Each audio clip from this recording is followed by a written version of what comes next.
Un jour, quelqu'un m'a demandé, au fait, qu'est-ce qui émet le plus de carbone entre cette action et cette action? Et j'étais complètement perdu, je ne savais pas du tout. Et je me suis dit, c'est quand même bizarre en tant que scientifique qui se croit concerné par le climat de ne pas savoir ça. Donc j'ai commencé à regarder, j'ai commencé à lire les rapports.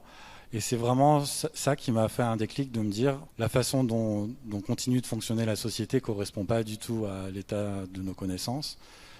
Et donc ma première réaction, bon, en bon scientifique, ça a été de me dire bon bah il va falloir expliquer mieux cette connaissance à tout le monde. Donc j'ai commencé à faire des conférences sur le bilan carbone, les ordres de grandeur d'empreinte carbone. Et un autre aspect qui est donc de la désobéissance civile. Alors pourquoi ça? En fait, c'est un peu un constat d'échec en partie sur ces actions de sensibilisation, de proposition, qui sont indispensables mais qui ne suffisent pas, puisqu'on voit les émissions augmentent, on est très proche d'atteindre des points de non-retour où potentiellement la situation serait hors de contrôle, irréversible. Donc face à ça, en fait, ma réaction, c'est de dire, bon, est-ce qu'on peut continuer juste à parler, juste à faire des propositions gentilles?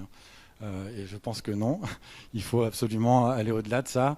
Ce qu'on fait à Scientist Rebellion, ou Scientifiques en Rébellion pour la branche française, c'est des actions de désobéissance civile, donc où on sort de notre rôle de scientifique simplement explicatif, etc. Et on fait des actions où on va, comme vous voyez sur l'écran, bloquer des endroits. Beaucoup de gens se disent le rôle d'un scientifique, c'est pas ça. Le rôle d'un scientifique, c'est d'être neutre et de parler de façon neutre de ce qui se passe et d'expliquer. Nous, notre position, c'est que en fait, la neutralité n'est pas possible. En plus, en tant que scientifique, on est aux premières loges, on a accès à des informations de première main en particulier.